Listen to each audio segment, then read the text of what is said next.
Szeretettel köszöntünk mindenkit. A Fiatal Kutatók Akadémiájának webináriumán.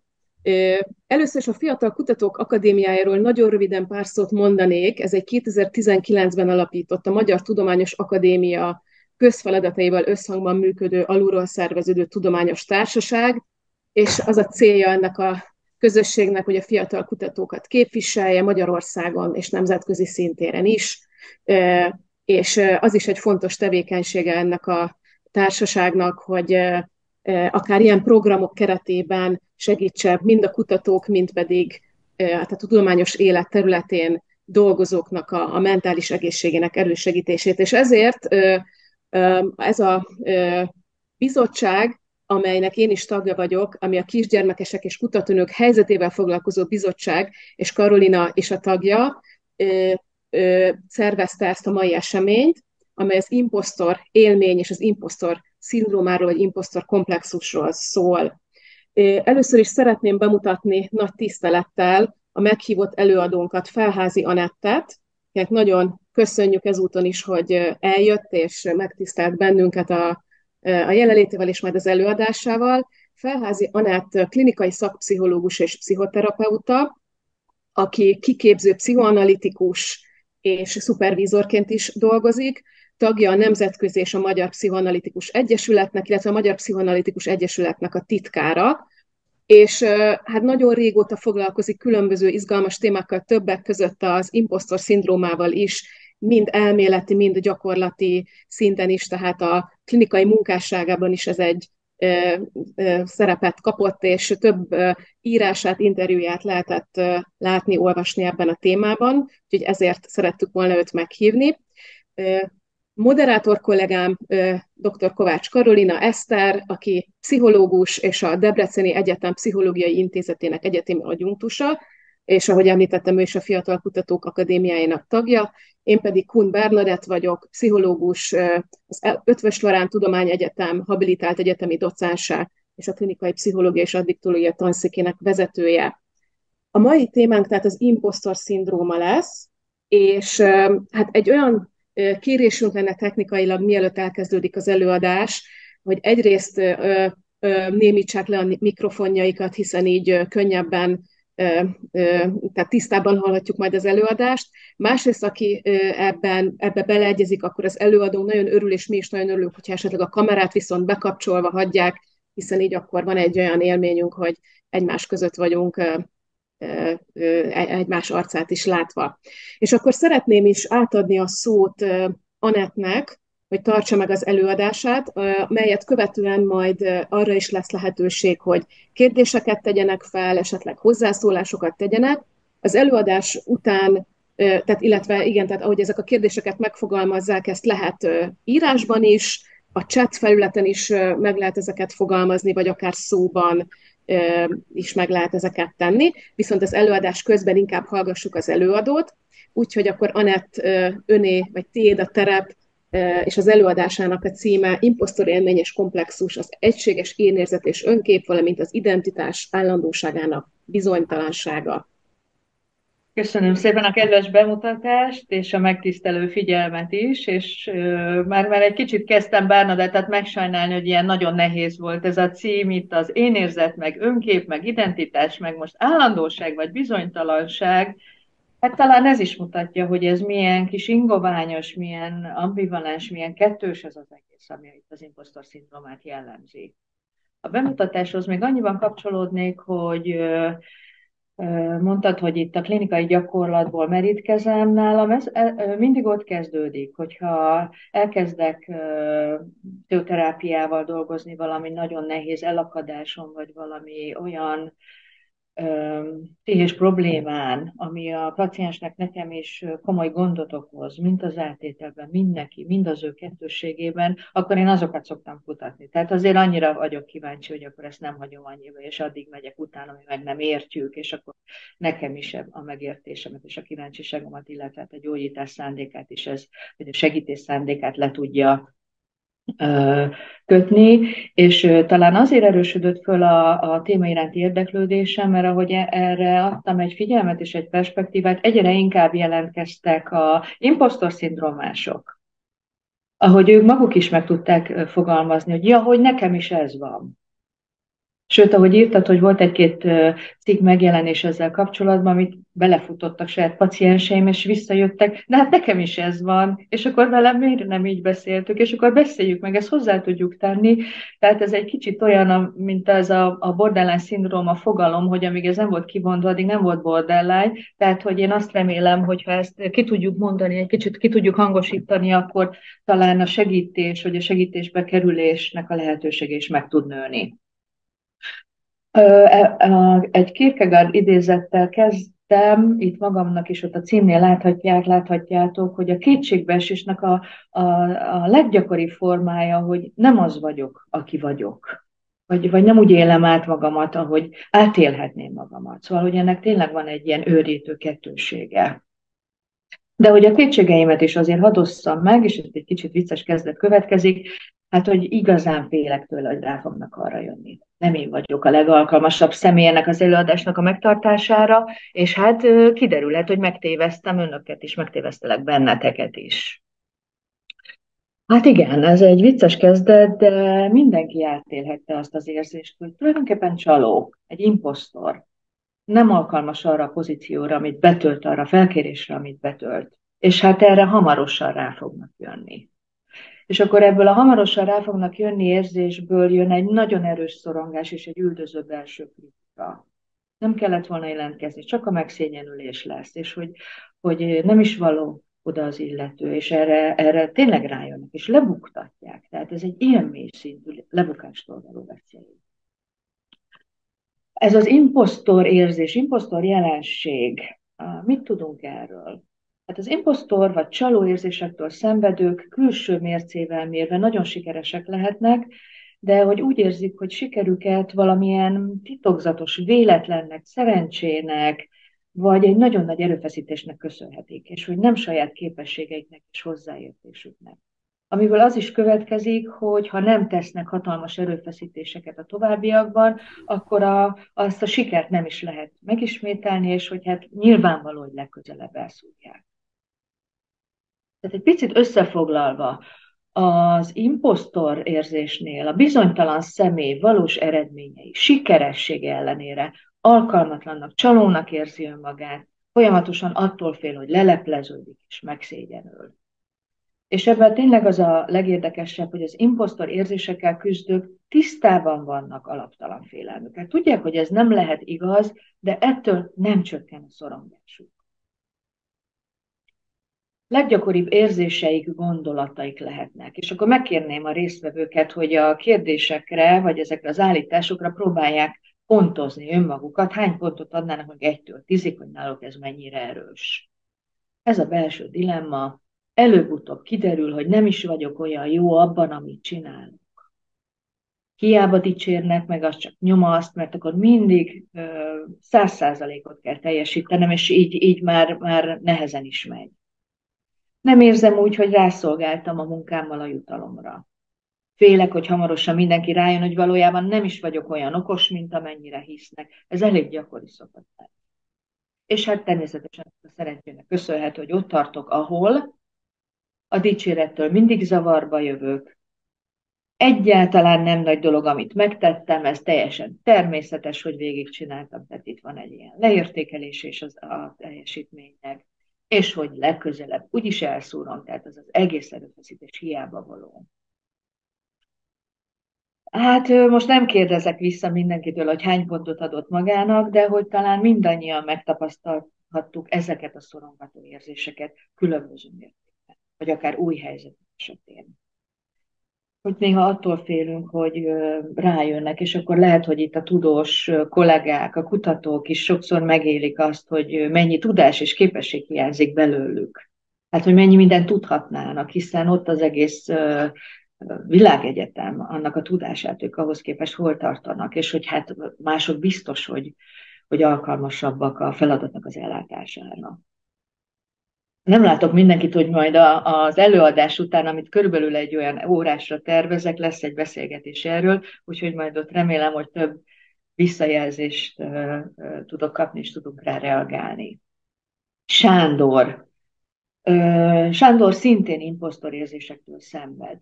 Sándornak a története több százmilliós vagyonával jelenleg egy sikeres üzleti vállalkozásnak a tulajdonosa.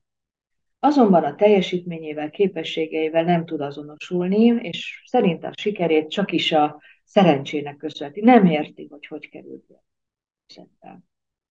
A gyerekkorát tekintve depresszív, szorongó anyja mellett nagyon sokszor érezte magát magányosnak, nem terhelte anyját a belső érzéseivel, apja érzelmileg elérhetetlen volt, el is hagyta a családot.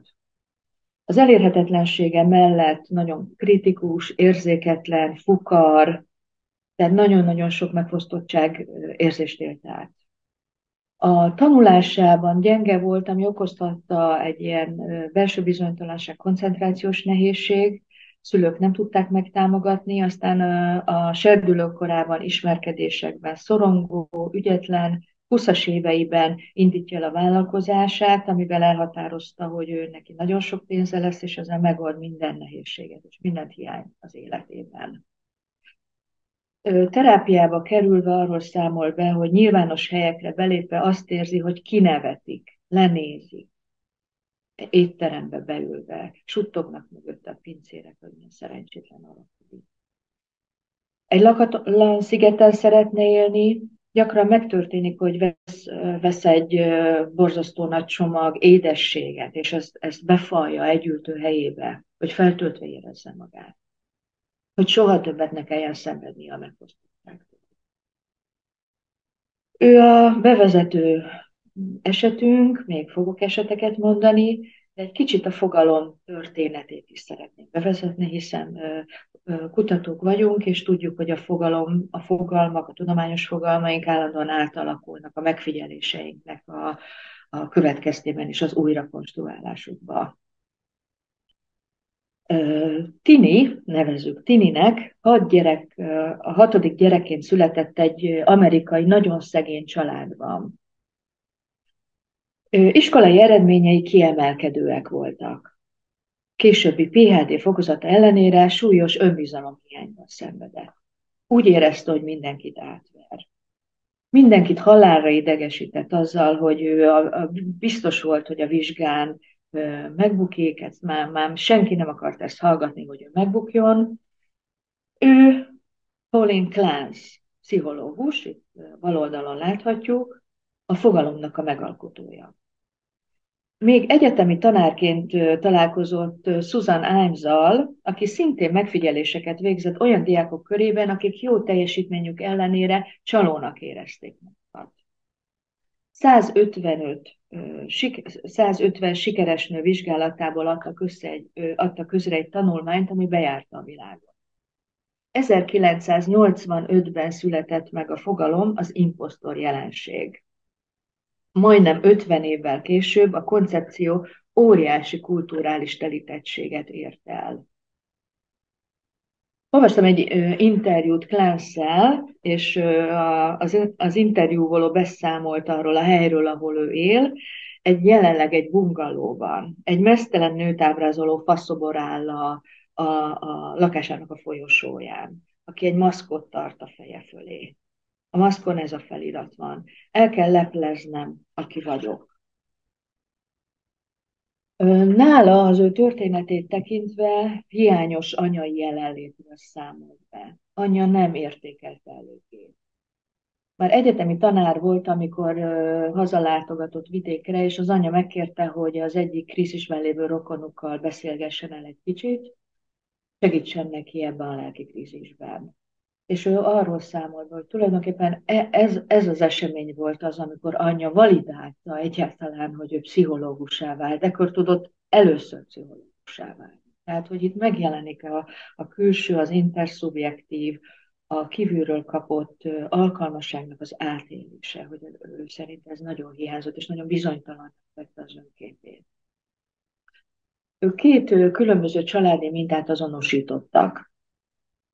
A testvérpárok között például, amikor az egyik testvér okosnak lesz kinevezve, a másiknak folyamatosan bizonyítania kell, és mindig ő lesz a második, ő lesz, aki nem tud elég jó lenni. A másik ilyen mintázat, amik tőlük ered, hogy a szülők önmagukat felsőbbrendűnek tartják. És hogy érdekes, hogy ez is ilyen kihatással lehet a gyerek önképére, amikor a szülők valahogy állandóan a gyerek leértékelésén keresztül tudják önmagukat felülértékelni. És hát mondom, hogy az egész világra kiterjedt ez a leértékelés. Ami még nagyon nehéz lélektani helyzet, hogy a szülők azt nyomják a gyerek fele, hogy okos embernek nem kell tanulás. És sokszor az ilyen élményeket átélt gyermeknél meg is marad ez a mágikus gondolkodás. Nagyon sokszor ez a mágikus gondolkodás az imposztor élményekkel élőket nagyon jellemzi, és hogy például olyan kis mágiájuk van, hogy nem szabad a sikerre gondolni, mert akkor biztos megbuknak. Tehát, hogy ez is azt mutatja, hogy nincs összefüggés a valódi teljesítmény és a siker között. Csak nagyon röviden annyit, hogy akkor terápiásan a gestalt terápia volt nagyon trendy, ők is ebbe hittek, ezt próbálták népszerűsíteni, hogy itt az egészlegesség, az önelfogadás, igazából ez a perfekcionizmusnak a meglágyítása lehet itt egy terápiás segítség. Most, hogy kutatókkal, női kutatókkal vagyok együtt, meg kell jegyezzem, vagy fel kell idézzem azt a fogalmat mostanában. Számos vizsgálat kutatta nemi gazdasági és kulturális egyenlőtlenségeket, amiben kimutatták, hogy elképzelhető, hogy ez a imposztor jelenség, vagy imposztor komplexus igazából csak elfedi a nemi és a gazdasági egyenlőtlenségeket. Tehát, hogy rá van nyomva mondjuk egy kicsit alacsonyabb környezetből, vagy kevesebb egzisztenciális lehetőséggel, előforrással rendelkező nőnek az előrejutás nehezítettségére, hogy neki valójában imposztor szindrómája van, azért nem tud érvényesülni, és nem a társadalmi többségek miatt. Tehát itt ebben megjelenik ez a feminista trend, aki nagyon-nagyon kiáll a nőknek a jogaért, és meglátja ebben, hogy ezzel a fogalommal vissza is lehet élni. Egy kicsit vissza a fogalomra. A gyötrő imposztor érzések krónikus stressz állapot kialakulását okozhatják. Kimutatottan csökkent immunitás, alvászavar, súlyproblémák, asztma, artritis, szívproblémák keletkezhetnek, és hát egyre inkább a daganatos megbetegedések hátterében is felfedezhetőek ezek a önkétség, önmegkérdőjelező imposztorérzések. Megjelentek kutatások is, nem annyira frissek, ilyen 2000-es, bár van itt egy 2010-es is. Az egyik kutatás szerint a szülői elvárások és a szülői kritika nagyon erős hatással van a perfekcionizmus és a szociális szorongás későbbi kialakulására. Főleg olyan perfekcionistákra érvényes lesz ez, akiknek folyamatosan bizonyítania kell a sikerességét, nagyon sérülékenyek a kritikára, kisebbségi érzéseik vannak, és nagyon gyenge a szociális hatékonyságuk. Ezek különösen érintettek a későbbi imposztorérzésekre. Slavik és munkatársai tudományosan igazolták, hogy a szociális elutasításhoz kapcsolódó érzékenység. Ilyen lehet az, hogy nem fogok megfelelni, lebuknak ennek a manifestációja, bizonyítottan gyulladásos válaszuk. Tehát ez mérték. Tehát aki retteg a szociális visszautasítástól, az ott folyamatosan egy ilyen, szó szerint egy ilyen gyulladt állapotban van. Hát nem akarom elviccelni a dolgot. Hogy az előadás elején is jeleztem, hogy elképzelhető, hogy az imposztor érzésektől szenvedők a társadalom legalább 20%-ában lehetnek, több-kevesebb módon, vagy kisebb-nagyobb súlyossággal, de hogy ez nagyon nehezen bevallható, mert nagyon szégyellik ezeket az érzéseiket. Ahogy említettem, nekem is a terápia során merik felvállalni, nem azzal érkeznek, hanem a szorongásokban ezek az imposztor érzések is megjelennek. Tehát feltételezhetjük, hogy akár 25% is lehet imposztor jelenséggel szenvedő. Munka és párkapcsolat egyensúlyára is szerintem fontos kitérnünk. Az alkalmatlanság érzés, ez a folyamatos alkalmatlanság érzésük miatt ezeknek a szorongóknak folyamatosan bizonyítania kell a munkahelyen. És ezzel nagyon-nagyon sok időt vesznek el a szabadidejükből és a párkapcsolatból, tehát látható, hogy a párkapcsolatra, a kapcsolati rendszerükre is elég rossz hatással van ez. Szakmai fejlődésüknek az akadálya lehet, hogy nem érzi elég jónak magát egy magasabb pozícióra, amit amúgy meg betölthet, ezért elkezd rejtőzködni, elkezdi kerülni ezeket a megkereséseket, és az meg plusz növelheti mondjuk a belső rossz érzéseket, frusztrációkat, hogy ő nem is tud előre jutni, és ez még akár össze is kapcsolódhat, hiszen nem is alkalmas rá. Tehát egy ilyen nagyon negatív körbe is bele lehet ragadni. Tehát olyanokat is hallottam mondani, hogy el kell rejtenem magamat, hogy nem tudhatják meg, hogy mekkora szívás vagyok. Hatékony megküzdési stratégiákon is gondolkodtak kutatók, szakemberek. Egy érdekeset emelnék ki. Ez a Gardner kutatócsoportja azt vizsgálta, hogy a középiskolában jó tanulók, amikor az egyetemekbe, a kollégiokba bekerülnek, hasonló jó képességű társakkal találkoznak, egy erős imposztorérzést kezdenek el érezni. És azok a tanulók, akik a csoporton kívül keresnek támogatást, tehát hogy a tematikán kívül, szülőktől, rokonoktól, más barátoktól, nekik csökken a szorongásuk. De azok a tanulók, akik a csoporton belül, tehát csoporttársaitól próbálnak szociális támogatást találni, azok nem hogy csökkenni, hanem erősödik az imposztorérzésük. És hogy hát gondolhatják, hogy a teljesítményük egyáltalán nem szignifikáns az imposztorérzések megjelenésével. Teljesen független volt attól, hogy mennyire jól teljesítettek. Itt néhány terápiás irány, stratégiát kiemeltem, akár a mindfulness, vagy az eredményeknek a listázása segíthet ezekben a belső kétségbeesésekbe, valami fajta erőt, kontrollérzést adhat. Azonban, hogyha rákeresünk erre a fogalomra, amikor elkezdtem is ezzel foglalkozni, és körbenéztem a neten, mik vannak, nagyon sok cikket, nagyon sok ilyen megküzdési tanácsot találunk, gyakorlatot. Néhányat össze is szedtem. Azonosítsd a gyökérokokat, például a testvéredet sokkal okosabbnak látták, folyamatosan emlékeztes magad az eredményeire, csinálj naplót, fogadd el a kihívásokat, érezd jól magad a bőrödbe, senki sem tökéletes, átkeretezés, sőt, itt a Valerian alcsoportokat különböztet meg, próbál ebben segíteni, hogy akkor sorold be magad, akkor valamelyik alcsoport, és akkor ott tanácsot ad. De hát könnyű ezt mondani, gondolhatjuk. Tehát, hogyha ez segítene, akkor nem is kellene terápiában menni. Enyhébb esetekben ez még talán hatásos is lehetnek ezek a kognitív munkamódok. De amiért én ezt az előadást elvállaltam, és amiért sokszor próbálok nyilatkozni, népszerűsíteni ez ügybe, hogy nagyon sok esetben ezek a kognitív stratégiák nem segítenek. Mivel a háttérben nagyon bizonytalan önkép, önértékelés és a megszégyenüléstől való erős félelem áll. Ez olyasmi, hogy az identitásban az én kép, mint hogyha egy kettősséget venne fel.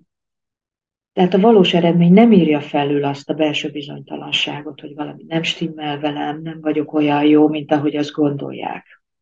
És hogy én azt gondolom, vagy így a klinikai munkámból az a tapasztalatom, hogy ezek az mélyen elbizonytalanító tapasztalatok sokszor a fejlődés korai szakaszából származnak. Az anya-gyerek kapcsolatnak az élményein keresztül alapozódnak meg. És hogy tudattalanul, sokkal mélyebb szinten ássák alá az alkalmasságérzéseket.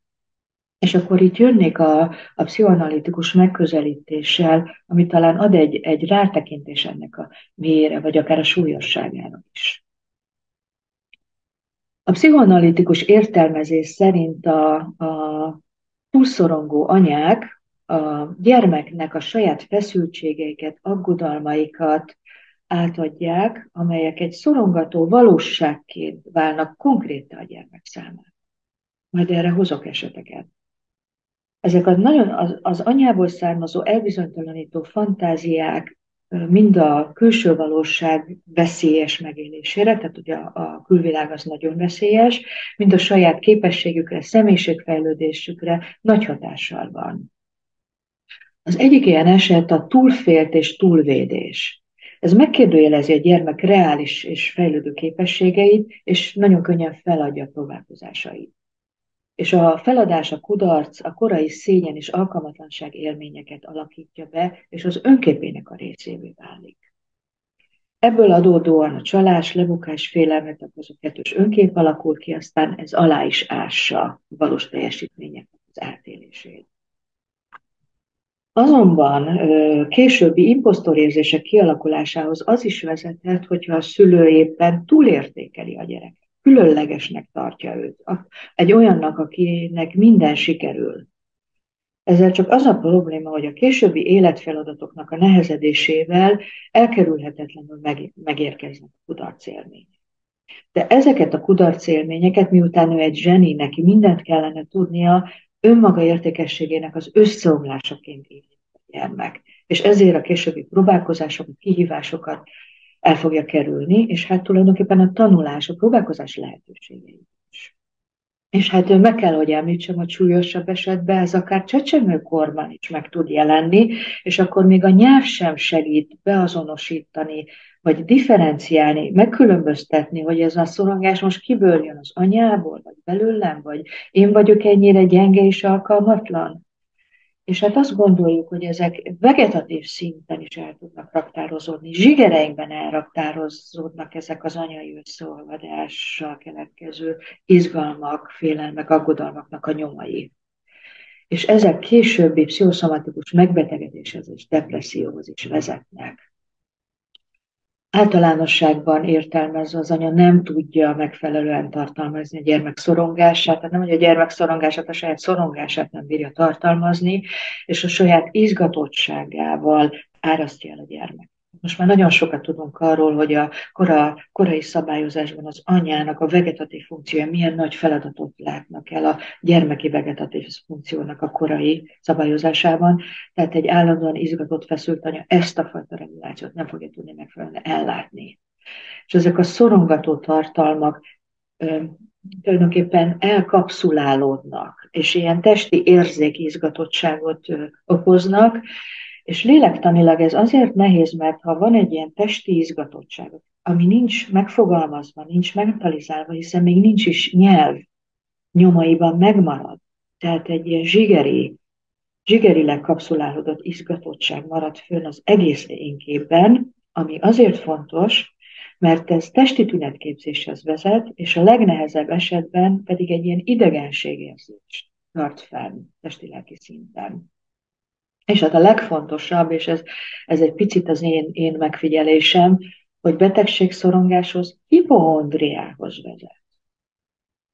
Lehet, hogy ez egy meglepő fordulata az előadásnak, de én ezt egy spektrumba tudom elhelyezni. De hát milyenek ezek a hipohonderek? Irreális és alaptalan a félelmük, hiszen minden vizsgálatuk azt jelezte, hogy velük semmi baj nincs. De ezt nem tudják elhinni. Nem csökken a betegségtől való aggodalmuk és szorongásuk. És ebben találom én meg a hasonlóságot. Ahogy egy imposztor is minden teljesítménye pozitív, szuper, nem hiszi el, a hipohonder is egészséges, itt fáj, ott fáj, nincs semmi negatív. Ő biztos benne, hogy az ő egészsége az nem stimmel, össze fog omlani, meg fog betegedni. És tulajdonképpen itt láthatjuk, hogy lehet, hogy ez egy spektrum, egy testi labilitás, testi egészlegességtől a lelki egészlegességnek a hiányosságáig, bizonytalanságáig. Mondanék egy egészen bevilágító és komplex esetet. Ákos. Ákos 30-as évei közepén járó, nagyon erőteljes hangú, szórakoztató, vagány megjelenésű fiatalember. Megkérem a hallgatóságot, hogy nyugodtan dőljenek hátra, hallgassák ezt a történetet, mint egy ilyen mesét, és próbálják egy picit befogadni az ő szegény, szorongató tartalmait. Sok-sok évvel ezelőtt jelentkezett terápiába. A vezető tünetei között először is szomatikus betegségét sorolta föl. Minden baja van, veseköve, lábrecsegése, máj, zsugorodása, vélt májzsugorodása, voltak egyébként ilyen testi problémái is, de azért főképp ilyen hipohondriás szorongásokról számolt be. De hogy a legrosszabb az volt benne, hogy bármilyen testi tünetet tapasztalt, vagy érzést, rögtön valami halálos betegségnek a szorongása, fenyegetése jutott eszébe. Ahogy elemeztük ezt, mintha valami traumatikus élmény lenne a jövőben, valami nagy-nagy katasztrófa, aminek az előjele már megjelenik, neki ezt el kellene csípnie, hogy ne akkor törjön rá váratlan és elárasztódásra. Ákos egy sikeres nemzetközi kreatív produceri irodának az ügyvezetője, sikeresen megvalósult projektekkel a háta mögött. Ennek ellenére milyen szorongató imposztor érzéset szenvedett. Igazából vele volt, vele kezdtem dolgozni, amikor ezt a jelenséget, ezt a szindrómát kidolgoztuk, hogy ő egy imposztor. Ő ezt egyébként valahol olvasta is, úgyhogy ő ezzel tisztában volt. Úgy érezte, hogy nincsenek jó munkái, csak olyanok, akik jónak tűnnek, és előbb-utóbb rájön valaki, és lebuktatja. Az az élmény, hogy előadja a magabiztos vezetőt, de hogy közben csak egy ilyen nyámnyila, szorongó, pocakos kis valaki. A munkájában imád, személyes helyzetekben nem szeret szerepelni, szociális helyzetekben, mint a legkisebb óvodás, zavart, nem mer elmenni a postára, de nagy projekteket vezet le. A gyászra való képtelenség az egész személyiségét áthatotta, ahogy mondom szó szerint. Az ő szavaival élve olyan, mint az ilyen hajtórakéták az űrbe, akik az űrhajót segítik feljutni, és hogyha már nincs rá szükség, akkor ezek így lepottyannak. És ő azt mondta, hogy ha bármi veszteség érzi, akkor ő lepottyan magából egy darabot, átalakítja a külsejét, érdeklődést vált, egy ilyen teljes mimikribe fog, és hogy tagadni, lehasítani próbálja a megtörténteket.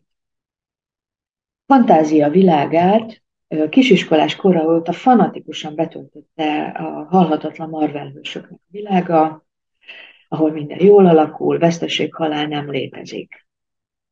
Képtelen volt olyan filmet megnézni, amiben, vagy könyvet elolvasni, amiben bármilyen halál szerepel. Mondta, hogy borzasztóan idegesíti talán a Dusánnak az a címe, hogy a dala, hogy a szerelemnek múlnia kell, a múlik, akkor fájnia kell, hogy képzelő fog vele beszélni, vagy ilyet nem lehet mondani, nem lehet elmúlni a dolgok. De hogy ez mire alapozódott? Gyermekkorában ijesztő történeteket kellett meghallgatnia arról, hogy milyen veszélyes a világ. Ha félrenyelünk, abszolút meghallgatunk. A pedikűrösnél elvérezhetünk. A lift igenis, hogy leszakadhat. Édesanyja minden családtagjának a halálát elmesélt neki. Hát ez már itt nagyon bizarr lesz, a holtan fekvő családtagokat és kisállatokat lefényképezte és egy kis albumba. A horror meséknek a birodalmába vitt el. Nem kis akármilyen babóca-bibóca mesék voltak ott, hanem a horrormesék. A temető sírján megfagyó kis gyufaáros lánya, aki az anyja sírján fagy meg. Az árva kisfiú, aki éjjelente egy kirakati bábúval beszélget. Hát Ákossal sokat beszéltünk erről, hogy Jézusom, hogy neki milyen meséket kellett meghallgatnia. Egyébként más paciensektől is hallom, hogy nagyon izgatóak sokszor ezek az anyai mesék. De hát a szüleinek a folytonos veszekedés is nagyon traumatikusan hatott rá, leértékelő apja, ilyen szadisztikus, leértékelő apa, aki állandóan kritizálta, azzal sem sokat foglalkoztunk a terápia alatt. De a legfontosabb ebből, hogy ezekben az összefüggésekben befogadhatóvá vált számára, hogy ezek a krónikus stressz állapotok, ezek az izgalmi állapotok bizony vezethetnek hormonális változásokhoz, hajlamosíthatnak pszichoszomatikus megbetegedésekre, tehát hogy ez nem egy kitaláció, de megjelenésük egyből nem jelenti a halálos jelentést. És hogy a háttérben feltételezhetjük, hogy ezekből a túlizgatottság, korai izgatottság élményekből ilyen belső idegenségérzések keletkezhetnek, és hogy az anyja nem tudta őt megnyugtatni, kifejezetten felizgatta. Az anya-gyermek kapcsolat elkülönési problémái nyilvánvalóvá váltak. Nem volt támogatva az önmaga önálló fejlődése. Hát nem lepődő meg azon, hogy az anya sem vált le a saját szüleiről, halálukig egymás mellett laktak a nagyszülőkkel, egymás szomszédságában.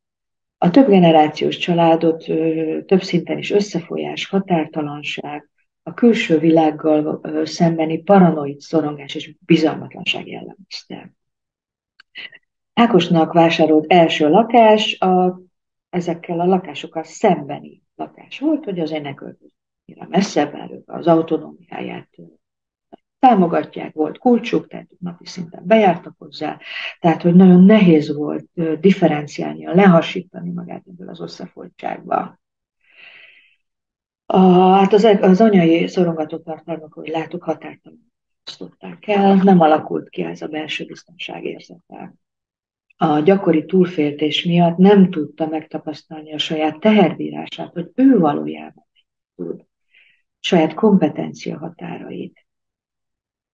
Most mondok egy példát, ez a túlvédésre, az egy burok, az egy gátlás. Iskolás korában elvitték egy koncertre, és betömték a fülét vattával, hogy tönkre ne menjen a dohány. Csak volt 10 éves. Tehát, hogy látható, hogy egy ilyen gyerek, akit ennyire nem hagynak megtapasztalni a saját alkalmasságát tekintve, egy komoly belső alkalmatlanságérzés alakult ki. Szorongott az óvodában, a egyetemre például nem tudott elmenni, mert borzasztó nagy volt az egyetemnek a kapuja, és visszafogott. Tehát halasztani kellett egy évet. Szóval borzasztó következményei ennek. És hogy a sikerei ellenére ez a bizonytalan, lebukástól való félelem a mai napig gyötri. Most egy picit tudományosabban, már nem leszek nagyon ijesztő, de összefoglaltam, hogy ezek a túlszorongó anyák a gyermek elméjébe helyezik saját megterhelő tartalmaikat, izgatottságukat, félelmeiket. És ezek az anyai szorongások a gyermek számára, mint szorongató valóság, konkréttá is válnak. Ők maguk szorongóvá és bizonytalanná, ezáltal feladják a kezdeményezéseiket, és hogy az anyától való távolodás, az önállóság élmény feladása, a kudarcok korai szégyen és alkalmatlanság élményeket alakítanak ki a gyermekben.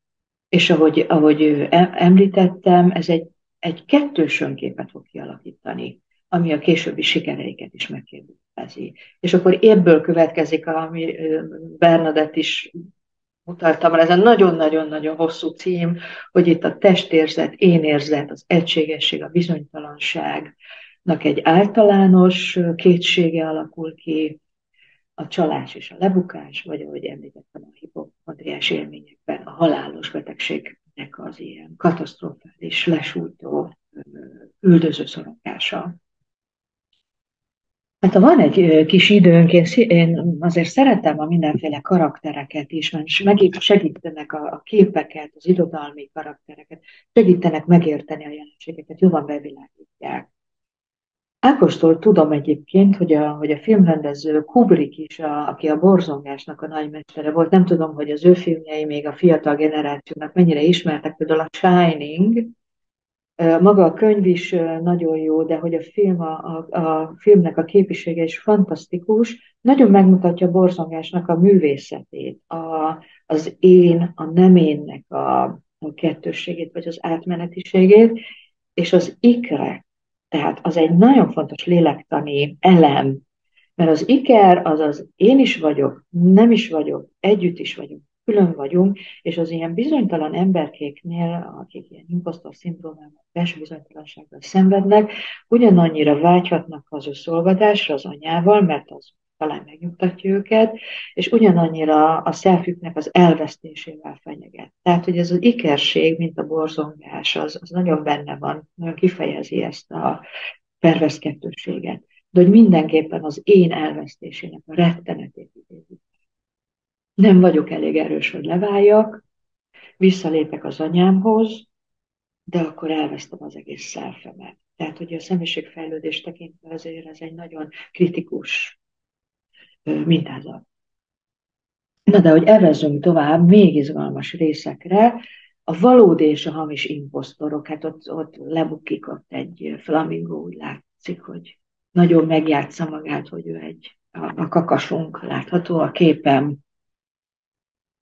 Míg az imposztor érzésektől szenvedők, akik tulajdonképpen nagyon szép kis flamingók, de nem hiszik el magukról, állandóan félnek attól, hogy leleplezik őket, megszégyenülnek, vannak valódi imposztorok, kóros hazudozók. De hogy ne elégedjünk meg azzal, hogy ez egy ilyen kriminológiai kategória, hogy ezek pszichopaták, mert ez egy sokkal bonyolultabb, és egy pszichodiagnosztikailag is körbeírt fogalom, és hogy ez nem csupán egy szillenés. Ennek van egyébként egy irodalma, hogy ezek az imposztorok, a kóros hazudozók, hát filmek is keletkeznek belőlük. Például csomó álzsandárk jelenik meg. Nagyon sok ilyen eltűnt örökös érkezik meg egy ilyen hajóvihart szenvedő út után, hogy ő az az örökös. Nagyon sokan felkínálják magukat eltűnt híres személyek helyett. Egyébként valameddig még boldogulnak, és aztán többé-kevésbé lebuknak, aztán eléggé megkapják a büntetésüket. De hogy náluk nem csupán az anyagi cél a haszon. Tulajdonképpen az lehet az ő céljuk, hogy azok legyenek, akik ők szeretnének lenni. Tehát, hogy ha ő egy örökös szeretne lenni, egy gazdag, imádott valaki, hát akkor miért ne lehetne az? Hát tulajdonképpen csak ki kellene adnia magát örökösnek. És hogyha belegondolunk lélektanilag, ez a lélektani munkának a kispórolása. Tehát, hogy van az a sok hiány, meg az a sok álmodozás arról, hogy milyen jó lenne, hogyha én lennék egy örökös, vagy mit tudom én, egy herceg, vagy egy hős, és akkor nem viszem végig ezt az utat, de a grandiózus elképzelések nagyon nyomnak, és egyszer csak úgy döntök, hogy megcselekszem ezt a dolgot, az leszek. Tehát nem képes késleltetni, tehát ha ilyen kóros eszközökkel felveszi annak a vágyott személynek a képét. És hát az is kiderült, hogy például ezek a családok nagyon támogatják ezt a csalást. És hát ismerünk olyan eseteket is, ahol valaki analitikusnak adta ki magát, és hónapokig tartott fenn egy analitikus terápiát, egy szegény rezidenssel. Csak később bukott le. Tehát azért ezek elég tehetséges emberek.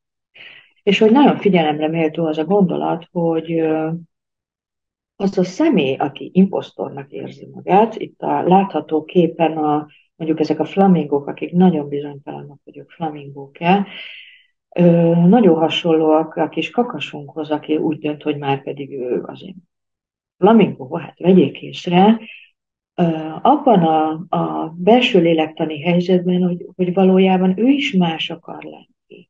Nagyon nyomják őket is ezek a nagyon ideális, nagyzásos elképzelések, csak nekik azért a belső kontroll megvan, tehát ezt visszafogják, csak elképzelhető, hogy van bennük egy folyamatos vágy, hogy ezt meg is cselekedjék, de hogy valahogy így alakul ki a kettősség, hogy de hát az is lehetnék, aki szerettem volna lenni, akit az anyám szeretett volna, hogy legyek, tehát akár meg is tehetném, de hát mégsem vagyok az, nem tehetem meg. Tehát ez a billegés, a grandiózus és a leértékek között, ez nagyon-nagyon jól látható. Szeretném egy olyan esettel is ezt most megvilágítani, amiben egy kicsit a terápiás lehetőségeket is megmutatnám. Orsi egy ilyen nagyon helyes, kislányos alkatú, fiatal rezidens orvos. Néhány éve jár pszichoanalízisbe. Központi problémája, amit ő hoz, a megszégyenüléstől való félelem. Minden helyzetben. Könnyen elbizonytalanodott, megszerzett kompetenciájában, saját orvosi praxisában is folyamatosan leértékelte magát. Több éve tartó orvosi praxisa ellenére gyakran úgy érezte magát, hogy ő csak egy kis egyetemista, hát ő nem is mehetne bele reggel a rendelőbe, és állandóan valamifajta lelepleződéstől tartott. A játszóteret azért hoztam be, mert az ő gyerekkori élményei köré fonódtak, mert szorongó anya a világot nagyon veszélyesnek élte meg. Egész gyerekkorában túlvédte. Korlátozta önállóságát, különválását, Orsioterápiában felidézte azokat a játszótéri megtorpanásokat, mondjuk, ahogy nem lehet egy mászókára felmenni, lezuhan, kudarc élményeit, ahogy visszahúzódott és nézte a rohangáló gyerekeket, akik veszélyesek voltak neki, a homokozót, amitől félt, hogy bepiszkolódik, ő az a gyerek volt, aki nagyon vigyázott a cipőjére, nem szeretett homokozni, és hogy hát ráadásul, amikor próbált kezdeményezni, akkor az anyja állandóan megszitta, hogy hát ez annyira ciki, amit ő csinált, a rosszal. Ez nem elég jó, nem elég tökéletes még. És nem engedték el. Osztálykirándulásra nem engedték el. Iskolai rendezvényekre, mert anya szerint ő ez túl gyenge, hát a serdülőkarát meg szó szerint bezárva élte meg. Nem mehetett ezekre a bulikra, ahol az emberek kicsit jobban, kicsit kevésbé jobban próbálnak. Tehát az volt a biztos, hogy ne kockáztassunk. És azt fogalmaztam meg, és akkor itt egy kicsit a terápiás perspektíva, hogy aki ennyire féltenek valakit, abban az az érzés erősödhet meg, hogy tulajdonképpen önmagát kezdi el alkalmatlannak megélni. Ha önmagát alkalmatlannak megélni, akkor tényleg feladja a próbálkozásokat, és tényleg nem lesz meg az a kudarc élménye, hogy ő mire képes. És hát neki kellett azért szorongó anyát is támogatni. Az anya és az apa elég mély szegénységből származott, sok nélkülözést, érzelmi idegséget kellett megélniük, kisebb rendűségi érzéseket, és hogy ez az erős kisebbségi érzés jelen volt, és hát ebből gondoljuk, hogy az Orsinak valamilyen küldetést kellett véghez vinnie, a legjobbak közé, a legmagasabb kasztba kellett bejutnia, orvosnak kellett lennie. Mindenki helyett, a család helyett, a hiányuk helyett. És rá van nyomva akkor ez a narcisztikus elvárás, ugyanakkor ezeket a korai alkalmasságérzések pedig el vannak bizonytalanítva. És visszatérően egy ilyen krízisben egyre inkább ilyen imposztornak, csalónak érzi magát, és oda jut, hogy ő fel is adja az orvosi praxisát. Egy ilyen krízisbe jut.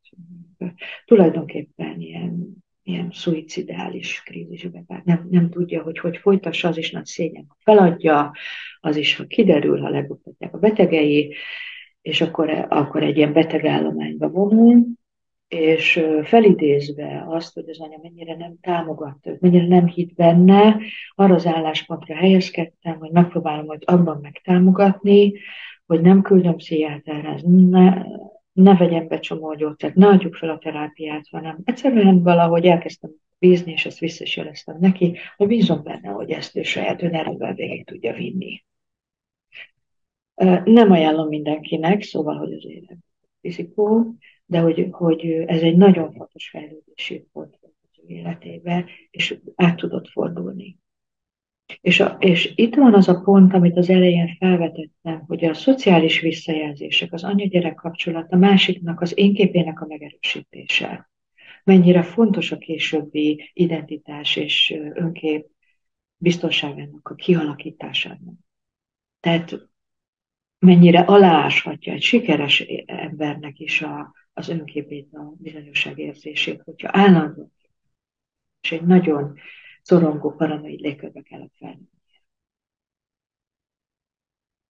Csak az időt nézem, most már olyan sok időm nincs, még néhány gondolatot ide raktam összefoglalóan, hogy valószínűleg, hogy az anya a saját szégyenteli részét, szorongó részét a gyerekbe helyezte, ő az, aki egy kis rászoruló, egy kis gyenge, és akkor erősnek érezhette magát, az ideális vágyait is a gyerekbe, a narcisztikus vágyait is a gyerekbe helyezhette, hogy még az irigyeltek világába bejut.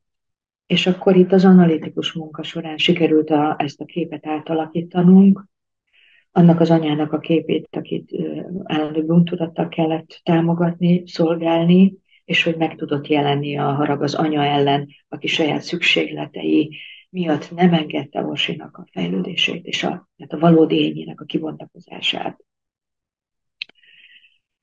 Nem volt tulajdonképpen elég kapacitása arra, hogy a lányának a fejlődését támogassa, bátorítsa, nem tudta elengedni őt, nem volt annyi ereje. Most tudnék erről egy órát beszélni, visszafogom, nem beszélek, még Gabit mondom, aki úgy jött egy ilyen cikkelolvasás után, de hogy én is imposztoros vagyok. Gabi egy nagyon súlyos pánikszorongással érkezett, és hogy ami egy picit elhanyagolódott az ő terápiájában, aztán fel is hívta a figyelmet, de hogy engem sem engedtek semmilyen osztálykirándulásra, meg sehova, hogy túlvédtek, és hogy ez azért volt érdekes, mert az ő munkájában az anyának inkább a bántalmazó részei voltak, nagyon erőteljesek, tehát őt nagyon elhanyagolta, sokat bántotta, és akkor tényleg ott volt ez a furcsa kettőség, hogy közben meg nagyon túl is védte. Van egy Máténk, Máté vidéki környezetben nő föl, nagyon sok magány, szégyenérzést él meg. Az apa egy ilyen földműves, egy ilyen erőteljes vállalkozó, aki mindenkit lenéz, csak a kétkezi munka számít. Anyja, gyengétség nincs, anyja is Mátéra próbál támaszkodni.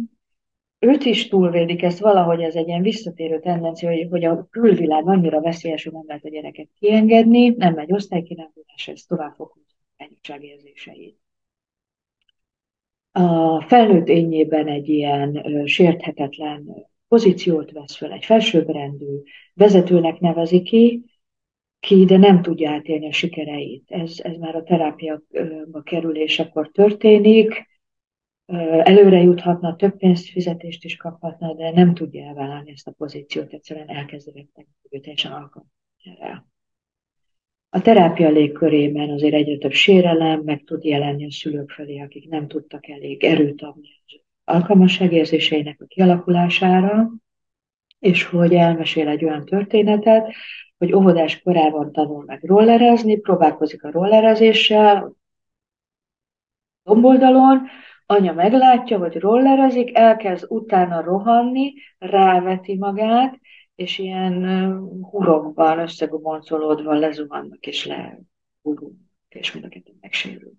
Tehát mondjuk ez egy ilyen elég képi élménye, korai élménye Máténak, és hogy ebből mi következik, és akkor egy picit most újra felidézném a terápiáknak a hangulatát, hogy ezeknél a bizonytalan embereknél mennyire fontos a terapeutának az aktivitása. És talán ez azért is lehet érdekes, mert ugye az analitikus terápiákra inkább ez a passzivitás, befogadás, meg ez a belső érzelmi munka jellemző, de elmaradhatatlan ez a fajta beavatkozás, amikor Máté jön, és hétvégén rollerezik, meséli egy nagyon esős napon, és elesett. De azért elment, és megmutatja a sebeit a terapeutájának, és együtt örülnek az ő bátorságán. Tehát, hogy valakinek a szemében ő bátor tud lenni, egyébként anyának is mutatja a sebeit, aki hát teljesen rosszul és eltiltja, hogy nehogy még egyszer rollerezzen. Tehát tulajdonképpen a paciens szégyenletesnek és szorongáskeltőnek átélt tapasztalatai a terápiában, a terápia kapcsolati hálójában átértelmeződhet. Az analitikus hiteles módon bele tud lépni az ő tapasztalatába. És talán ez a legfontosabb dolog, amitől indítottam, hogy a kognitív technikák, hogy jó vagy, eredményes vagy, nézd meg magadat, csinálj listát, az egy bizonyos szintig eredményes. De az, hogy milyen alkalmatlanságot hordoz magában, ez egy kognitív szinten nem megoldható. Tudom, hogy nagyon nehéz elmenni terápiába, de hogy akár a terapeutáknak, a pszichológusoknak és a kutatóknak is ajánlom ezt a perspektívát, hogy ott nagyon mélyen kell ezt egyszerűen bevilágítani, hogy az ő önképe ebből a kölcsönös élményből kerekedik ki, hogy egyszerűen benne nem bíznak, ők nem látják alkalmasnak. És aztán később bármennyire ügyes, okos és tehetséges, mert hogy azért ennek van egy kettősség a szülő részéről is, mert ő azért nagyon szeretné, hogy ő legyen a legjobb tanuló, meg a legügyesebb, meg a miniszterelnök, nem akarok politizálni. Egyszerűen ez a fajta gap a mély élmények és a teljesítmény között tátom, és ezt nagyon nehéz áthidalni kognitív módon, csak kognitív módon.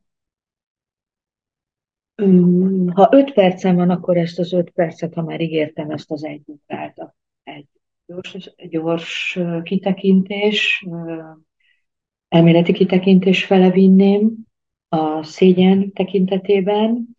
A szégyen eredete, amitől tulajdonképpen a megszégyenülés, a lebukástól való félelem eredeztethető, tulajdonképpen a kapcsolat kudarca és az elfogadás kudarca. A kisbaba az anyja mosolyában találja meg önmagát. A kisbaba mosolyog, a válaszban a saját hatékonyságát éli meg, hiszen ő hatékony, tehát egy mosolyt tud kiváltani magából, és ezáltal önmagát is meg. Az arcbeli pozitív tükrözés helyett aggódó vagy ellenséges rosszallást kifejező választ lát, akkor a normális opiát felszabadulás helyett stresszhormonok okoznak gátlást és visszahúzást. És itt van a korai hormonális szabályozásnak elakadása. Az anyai arc nem tükröző, akkor a babában egy szégyen keletkezik, és a szégyen az alkalmatlanság érzésről szól. Az anya számára nem létezünk, mint egy ilyen teljes valós személyiség, akkor egyfajta valótlanság érzését kell. Az anya ilyenkor a saját hangulatait tükrözi a gyermek felé, és az ő narcizmusa előnyt élvez a babának az igényeivel szemben. És hát pszichológusok, vagy nem tudom kivel, de úgy tudom, hogy azért többséggel pszichológusok között vagyunk, tudjuk azt, hogy ha a gyermek személyes igényeit vissza kell szorítani, akkor a valódiság, a központi énje fog sérülni. És hát egy picit kitérek erre, de hogyha lesz kérdés, akkor bővebben is kifejtem, ez a szégyennek a szabályozó funkciója. A szégyen tulajdonképpen az adaptációban egy nagyon hasznos dolog, mert megtanítjuk a szégyenkeltéssel a gyereknek, hogy egy kicsit sok, meg ebbe a helyzetben nem ez illik. Itt csak az a baj, hogyha az eltolódás van, hogyha a szégyen túl erős, hogyha a gyermeknek a korai megmutatkozás igényére, amikor ki akar lépni a vendégségben, hogy ő elmond egy verset, és akkor a szülő nem örül ennek, hanem azt mondja, hogy kisfiam, nagyobb gáz, vagy csinál egy szép rajzot, amire az úgy azt mondja, ez nevetséges. Tehát amikor a korai szégyenek elkezdik a visszahúzódást, elkezdik kiépíteni a monitorozást, a külvilágnak az állandó monitorozását, hogy ez sokkal fontosabb, hogy engem hogyan látnak, mint ahogy én önmagamat merem látni. És hogyha helytelenítést kap egy gyerek az ő énformálódásában, akkor ez egy rossz énként fog bekerülni az önképében. Igen, ahogy írtam, a tükör stádiumban, amikor megjelenik a másikról való visszajelzés, és megjelenik magunk számára, mint akik tükrözve vagyunk, tehát ez a másfél éves gyerek ezt tudja, hogy ez már önmagának a tükörképe, ekkor alakul, és ekkor válik ketté a szubjektív és az objektív öntudatnak a kialakulása. A világ én vagyok, ez a szubjektív, és ahogy mások látnak engem, az meg az engem. Tehát van az én és az engem. És hogyha az engem, tehát ahogy engem látnak, az súlyos szégyenérzetet alakít ki, akkor az vagy oda vezet, hogy ezt megpróbálom nem figyelembe venni, és egy ilyen narcisztikus turbót alakítok, hogy tulajdonképpen nem érdekel rólam, ezek a narcisztikus grandiózus turbóriázások, hogy én aztán mindent tudok, mindent is tudok, vagy a hamis selfnek a kialakulása, ami csak arról szól, hogy állandóan azt mondom, és nem tudok tenni. Így az identitásképnek nem lesz igazi bázisa. És hogyha mélyen elgondolkozunk ezen az imposztorság, csalóság, valótlanság érzésén, akkor megtaláljuk ezeket a gyökereket. Teljesítményében sikeres, de és inkompetensnek érzi magát, és retteg a lelepleződéstől. Egy összefoglaló dia van hátra, nem tudom, hogy érdemes ezt végigfutni, vagy akkor tereljük át, vagy nyissuk meg a kört a beszélgetésre. Nem tudom, Karolina, Bernadett, mit gondoltok? Van még valami fontos olyan üzenet, amit szeretnél hozzátenni, akkor azt megköszönjük, de szerintem utána kinyithatjuk a beszélgetést. Jó, akkor talán csak kiemelnék összefoglalóan, hogy itt nagyjából, hogy mi volt az a váz, amiről beszéltem. Mindenképpen kiemelném a transzgenerációs atmoszférának a fogalmát. Nem olyan ijesztő a dolog, csak ijesztőnek hangzik, ami azt jelenti, hogy van olyan családi társulás, amiben nagyon sok trauma keletkezett, ilyen sok transzgenerációs trauma, és nincs feldolgozása. És akkor egy ilyen családi mintázatban, ami mondjuk Ákos esetében található volt, hogy összehúznak a családtagok, differenciálatlanok, és a feldolgozatlan traumákat tulajdonképpen kirakják a külvilágba. És ezért nem lehet egy ilyen családból differenciálni, mert itt nem egyének vannak, hanem valami fajta ilyen csoportos megtartás. És nincs reflektivitás, hanem csak hasítás. Kint van minden rossz, belül mi húzzuk össze magunkat, és mi. Tehát egy ilyen családba felnőni, hát nem segíti a külvilággal kapcsolatot, és félelemmel el, és azzal, hogy nem lehetsz igazi személyiség, nem lehetsz autonóm, mert akkor megbontod ezt a kis masszánkat, ezt az atmoszférát, az is arra fele halad, hogy ne legyen neked különböző. És akkor ez a harmadik, ami talán ebben a legnehezebb, de azért narcisztikus vágyak vannak, tehát te legyél és a legügyesebb, a család azért elfele nyomja. Tehát, hogy Ákos esetében is, hogy a szuper, sikeres emberek, akik a család istenített, legyél olyan, és amikor olyan, akkor nem tudja ezt élni, mert egy nagyon szorong, nagyon bizony. És ezek a korai szégyenérzések tényleg aláássák az önképet, és olyan mélységbe ássák elő, hogy valakinek például az volt a tünete, de ez tényleg borzasztó lehet ezt átélni, hogy ő egy normális ember, és vannak olyan és egy transzgenerációs, tehát kifejezetten egy holokauszt transzgenerációs családban felnövő illetőről van szó, hogy az a fantáziája, hogy elütött valakit. Tehát, hogy folyamatosan vezet, és állandóan visszatérő szorongása van, hogy nem is vette észre. Tehát, hogy tulajdonképpen hullákat hagyott maga után. Ami már itt az épermélyűséget kérdezem meg, de hogy ő egy teljesen épértelmű, normális ember, de hogy ezek a szorongásos betörések, ezekből a. Tehát ezeket nem lehet egy kognitív szinten. És akkor ez a kétkedés, amiről meséltem sokat, a készenléti állapot kialakul. És hát ez csak lezárásként mondom, hogyha a gyermek feszültséget kelt az anyjában, és az anya ezt nem tudja tartalmazni, akkor ez a rossz énben fog elraktározódni, és hogy ez a rossz én, ez a rossz bajkeverő gyerek, látunk ilyenek, rossz ez a gyerek, akkor ez létre is fogja hozni az ő önképében, az önbecsülésében ezt az alacsony szintet.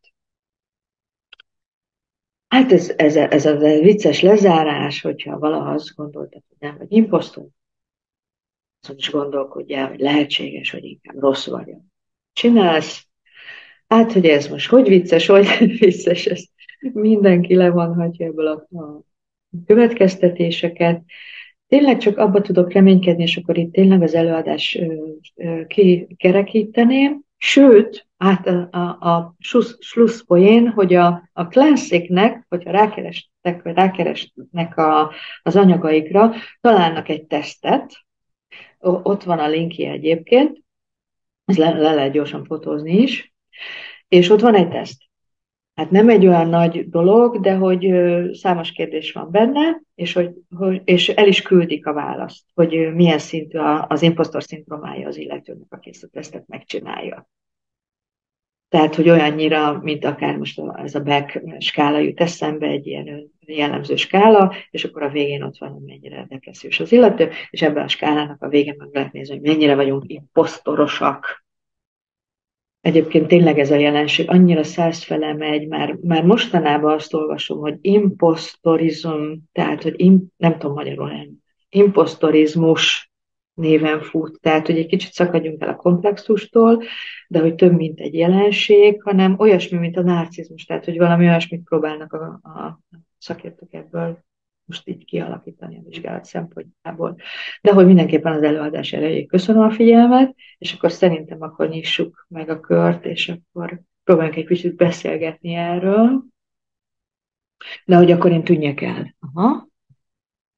Semmi esetre se, köszönjük szépen, de azt is köszönjük, hogy levetted a megosztást. Nagyon köszönjük ezt az izgalmas előadást, és hogyha megengeded, akkor nekem rögtön lenne egy kérdésem, és aztán már is átadom a többieknek a Ja. szót.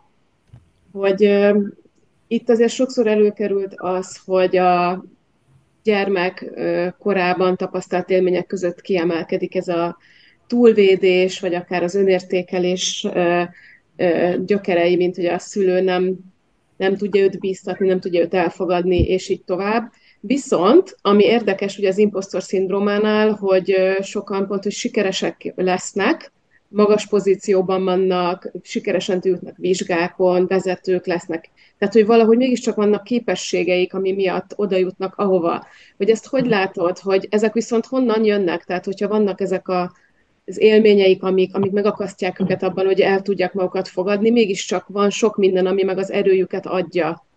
Hogy látod ezt? Aha, köszönöm, és ez fontos is, mert hogy szerencsére nem csak a szülői tapasztalataink vannak. Tehát vannak későbbi tapasztalataink, vannak kortárs tapasztalataink, vannak iskolai tapasztalataink, és abban tudnak erősödni a képességeik, a teljesítményük, a támogatás. Csak az a lényeges benne, hogyha el is jut a teljesítményhez, meg a sikerességhez, valahogy nem tudja kinőni ezeket a mélyebb, és tulajdonképpen tudattalan. Tehát, hogy igazad van, tehát, hogy azért más visszajelzésekhez is jutunk az életünk során, és hogy nagyon fontos visszajelzésekhez is, és talán ehhez is tud kapcsolódni.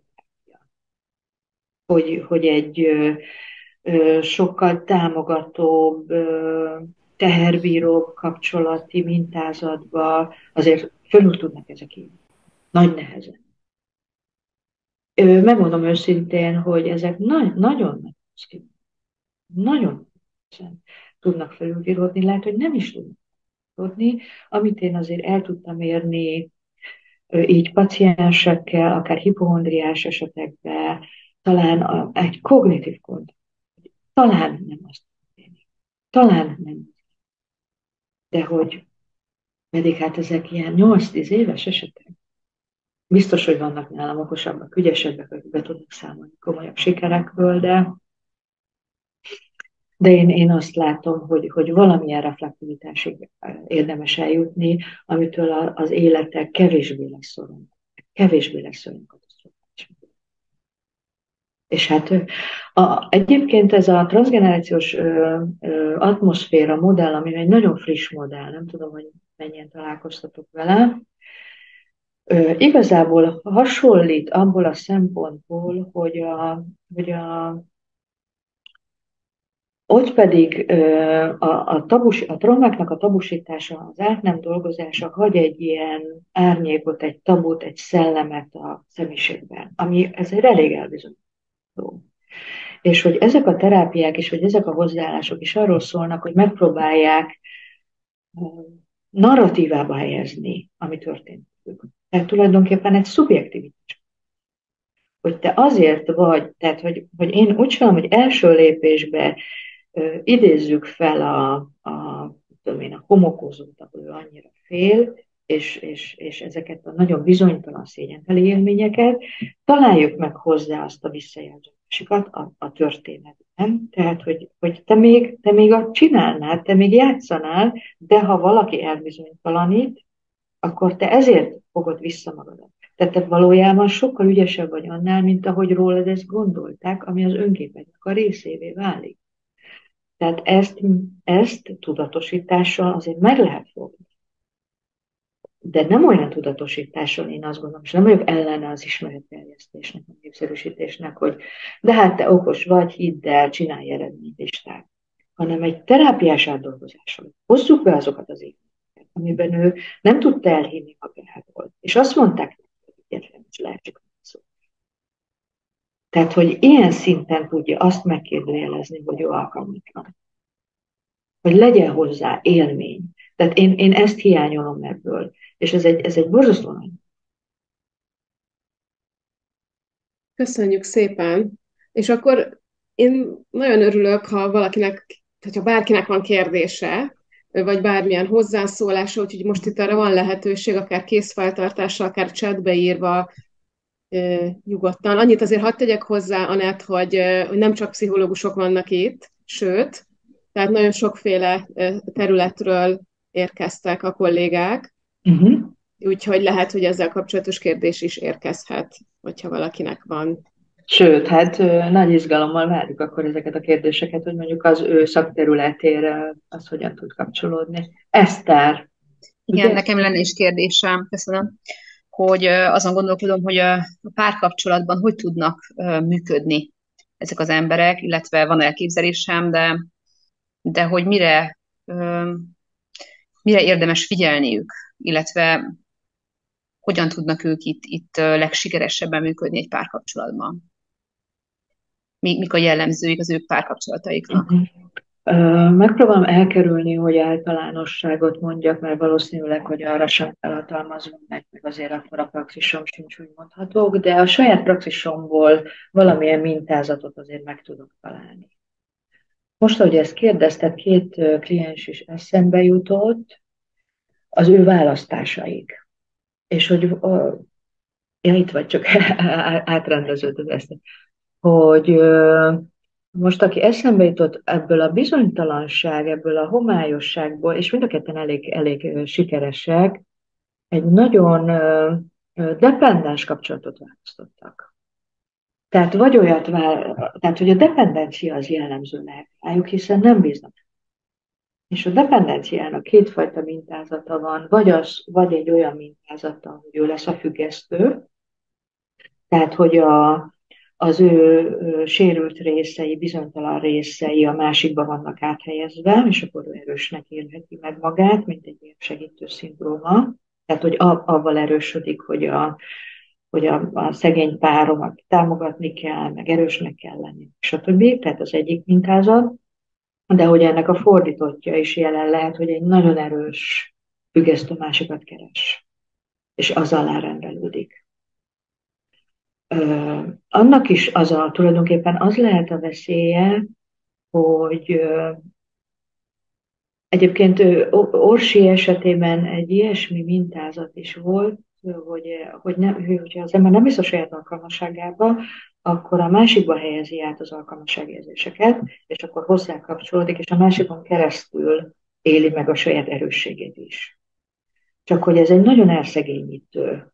Tulajdonképpen mind a 2 stratégia nagyon elszegényítő stratégia, mert ha állandóan másikba rakom át az én alkalmasságérzésemet, és nem magamban próbálom ki, akkor egyre dependensebb és egyre elszegényítőbb. És a függesztő oldalon, amikor én vagyok a függesztő, és a másik kvázi szerencsétlen, akkor is bemerevedhet. Tehát, hogy ezek nagyon be tudnak merevedni, ezek a párkapcsolatok. Tulajdonképpen az a legrosszabb bennük, hogy nincs lehetőség a fejlődésre. Mert ez a mintázat, ez a biztonságos. Tehát, hogy nem tudnak együtt fejlődni, vagy sokkal nehezebben tudnak, mert kockázatos. Valaki azt mesélte, hogy a férje valamiben nagyon-nagyon tehetséges, jó szkíjei vannak, és hogy attól fél, hogyha neki is azok lesznek, akkor majd a férje, tudom én, el fog bizonytalanodni, vagy talán ő el fogja hagyni a férjét, csak szóval, hogy valószínűleg nem erről van szó, meg nem is így lett volna, hogy megijeszti az ilyen merevebb kapcsolati struktúrákat a változásnak a lehetősége. Talán most ez jutott erről eszembe, hogy meg hát a másik, amit említettem, hogy állandóan dolgozni kell, hát azért az a párkapcsolat. Állandóan bizonyítani kell a párkapcsolattól. Veheti el az időt. Ezt mire gondoltál? Mi volt az? Én is hasonlóra, igen, a dependenciára. Uh-huh. De hogy Akár ilyen családterápiás megközelítésben képződöm, és azért érdekelt ez a perspektíva. Hogy lehet ezt ott észrevenni a párkapcsolatban, ezt a dolgot. Uh-huh. Tehát én is a dependenciára gondoltam, illetve itt a szülőség tekintetében, hogy a gyerekek szülőként az ő gyerekeihez való viszonyulása az hogyan alakul, és hogy hasonlóan ilyen tempó diktál a gyerekeknek, ahogy nekik diktálták a szüleik, vagy éppen ez mennyire változhat meg, mennyire van esély arra, hogy ő ezeket tudja tudatosítani, és máshogy fog hozzáállni a gyerekeihez. Ezen gondolkodtam. Most a teljesítménynyomást mondod, a narcisztikus Igen. szükségleteket. Hát a másik kérdés meg az, hogy az ő teherbírása, meg az ő feszültségtűrése, hogy ő mit tud felkínálni a gyermeknek, mint ilyen tartalmazó kapacitást. Egyébként, aki eljut a problémájának a tudatosításához, és talán eljut terápiába, szerintem az nagyon fontos a következő generáció szempontjából, hogy ő erre sokkal jobban figyel. A saját kapacitása is fog által fokozódni, és ellene tud menni, hogy ne legyen olyan. És akkor, amikor a gyerek el akar menni a pocsolyába, vagy el akar menni a buliba, akkor bírja ki, hogy elenged. Szerintem ennek azért nagy jelentősége van, hogy ezeket így. Közben itt látok még kérdés, vagy felemelt kezeket. Nem tudom, láttam először, hogy Dea feltetted a kezed, aztán levetted, most nem tudom, hogy mennyire aktuális. Van-e? Még igen. Oké, akkor Igen, köszönöm szépen. Nem akartam azt sorrendet módosítani. Kis Ide vagyok, és én szervezet- és vezetéspszichológiával foglalkozom, úgyhogy itt a vezetői példák nagyon izgalmasak voltak. De nem ehhez kapcsolódik a kérdésem, hanem inkább, ami már az előző válaszban is előfordult, a gyermekeknek a helyzete. Inkább az lenne a kérdésem, hogy van-e olyan életkor, amikor érdemes már elcsípni ezt valahol sokkal inkább a gyökerénél, és hát természetesen biztos, hogy van, de hogy a fogékonyság, mikor tudunk a leginkább segíteni, melyik állapot, melyik életkorában az embernek, mikor a legfogékonyabb a gyermek arra, vagy egy ember arra, hogy mondjuk ezt elkezdjen dolgozni, és hogy valójában hány éves ügyfelekkel, páciensekkel, betegekkel lehet a legjobban, vagy a legtartósabban foglalkozni ezzel a témakörrel. Tehát van-e ilyen tapasztalat esetleg? Hát szerintem azért együttes szerintem érdemes akkor átgondolni. Itt ebben nagyon fontos talán az izoláció, nem? Amikor a gyermek magára marad egy ilyen nagyon szorongó anyával, egy ilyen elbizonytalanító anyával, és akkor itt az a kérdés, hogy ott van tényleg a környezetnek valami felelőssége. Most arra gondolok, hogy akár a társadalomnak is olyan szinten, hogy akár a mamakörök, vagy olyan helyek, ahol az anyáknak segítik a szorongását, vagy egy kicsit tágítják a tartalmazó kapacitását, az megsegíti a gyereket. Tehát, hogy azt erre mondjam, hogy a legkorábban, hogy egy kicsit kiszabadítsuk a gyereket ebből a nagyon erőteljes projektindításból. Hogy akár a család, vagy hogy azt mondják, hogy tényleg egy gyereknek a felneveléséhez egy falu kell. Első lépés, szerintem a természetes lépés az anyának a megsegítése, hogy ne legyen ennyire elárasztó, hogy ő magát is egy picit meg tudják támasztani, ne maradjon egyedül, és lehet, hogy ez egy friss tendencia, hogy nagyon izolálódnak a családok, nagyon izolálódnak az anyák. És akkor bárki, aki ebbe bele tud egy kicsit kapaszkodni, vagy aki észreveszi, és akkor itt egy óvónő, egy gondozónő, aki belelát, hogy azt ne szégyelje akkor szóba hozni, hogy akkor próbáljon meg akár segíteni, vagy felkínálni valami lehetőséget, akár minél előbb egy gyerek, tehát egy gyereknek bármi jó, ami nem csak a másikról szól. Mert azt próbáltam hangsúlyozni, hogy a gyerek a saját gondolataival, a saját érzéseivel árasztja el a gyereket, és nem tükrözi. Tehát, hogy nem az ő saját személyiségét bontja ki. És szerintem minden lehetőség, ami a gyermek saját személyiségének a kibomlására alkalmas lehet, az minden jó. A szomszédtól, a nagymamától, a óvis csoport, a bölcsi. Egyébként nem véletlenül szokták néha azt is javasolni egy ilyen nagyon beszűkült anyának, hogy vigye bölcsibe a gyerek, nem tud jobban. Nem vagyok bölcsi párti, meg ha az ember otthon tudná, meg tudja tartalmazni megfelelő egészséges tartalmazó kapacitással, de néha nem. Én azt gondolom, és nem akarok senkit vádolni, de hogy a környezetnek szerintem nagy felelőssége van, hogy ha észlel egy ilyet, hogy egy gyerek nagyon eltűnik. Tehát például most ezen gondolkodom, hogy az Ákos anyja, aki ilyen halálalbumokat mutogat a gyerekének, hogy ki hogy halt meg, és milyen állapot volt a halálos ágyán, az már bűn. És akkor ez ki tud erről, vagy ki tud ebbe beavatkozni. És akkor elgondolkoztam ezen, hogy miután ez egy olyan szeparált, izolált család, hogy még barátnője se volt, meg le se láttak el. Talán az óvoda volt az első, ahol mondjuk Ákos folyamatos gyomorfájással jelenik meg, folyamatos szorongással. Ott azért akkor van lehetőség arra, hogy akár egy pszichológus, óvodapszichológus, vagy egy ilyen érzékeny gondolatot legyen. Szóval ezen a szinten mindenképpen azt gondolom, hogy itt az anya-gyerek kapcsolatnak ez a nagyon, nagyon projektív, nagyon mérgező légkörét érdemes oldani. Ha arra gondolsz, hogy úgy általában terápiára mikor érdemes járni, hát minél előbb annál jobb. De mindenképpen akkor, hogyha egy saját motivációban rendelkezik, talán az nagyon fontos, hogy tudjon ő is arról, hogy valami nem stimmel. Ha nem tudja, akkor nem. Bocsánat, nem akartam közbeszólni. Még Mondja csak. egy felemelt kezet, Sós Eszter, és várakozik egy ideje, úgyhogy akkor... Köszönöm szépen, remélem Igen. hallatszódom, elnézést. Igen. Köszönöm a visszajelzést. Hallatszolsz, de nem látszol. Igen, sajnos a munkahelyen vagyok, és itt nem tudtam beüzemelni magamnak a kamerámat. Mindegy, de legalább be tudtam kapcsolódni munkaidőben, Szuper. már ez is valami. Szóval annyi lenne a kérdésem, hogy én kifejezetten szenvedélybeteg szülők felnőtt gyerekével foglalkozom, és egyfolytában ez jár a fejembe az előadás alatt, hogy mivel ugye annyira jellemző ezekben a családokban egyrészt ugye a szülők érzelmi elérhetetlensége, az anya-gyermek kapcsolatnak, a korai kapcsolatnak a nem megfelelőség, illetve a transzgenerációs atmoszféra, amiről szó volt, hogy van erre vonatkozóan valamiféle kutatás, vagy ön a szakterületén rálát, hogy mennyire felülreprezentáltak a szenvedélybeteg szülők felnőtt gyerekei körében maga az impostor szindróma esetleg? Szerintem ilyen vizsgálat nincs. De hogy van erre, ön a saját praxisában találkozott ezzel, hogy esetleg többen lennének, vagy ez jellemző lenne rájuk? Erre lennék igazából kíváncsi.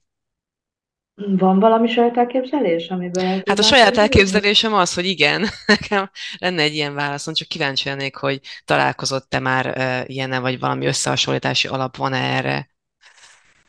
Én, amire legelőször gondolok, a korai szabályozásnak a zavarai, mert nem mondok újdonságot, hanem ezt te jobban tudod, hogy itt hogy az alkohol mennyire átveszi a normál szabályozást, regulációt, az élettani szabályozásokat, hogy a megnyugtatást, és hát azért így elképzelem, hogy alkoholista szülők azok mennyire tudták megnyugtatni a gyerekeiket a saját megnyugtathatatlanságuk mentén, ami csak alkohollal megnyugtatható.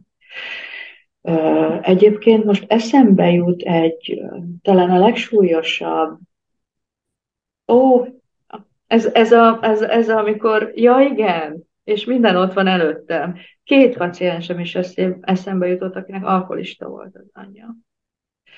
És ráadásul a valóság is nagyon tagadva volt, mert mind a 2 tagadta. Az egyik az dugdosta, és hogy a gyerek csak annyit tudott az anyából tapasztalni, hogy nagyon furcsa állapotai vannak, nem értette, hogy milyen állapot, hogy hogyan csúszik egyik állapotból a másikba, tehát hogy ez a egymásra hangolódó szabályozás az nagyon, nagyon sérült volt. A másik pedig önmagában a tényt is tagadta, tehát megtagadta a gyermeknek azt az észlelését, hogy ő valami furcsát lát. Mert ugyanolyan tagadta, hogy semmilyen furcsát nem láthat, mint semmilyen furcsa. És ez nem is úgy van.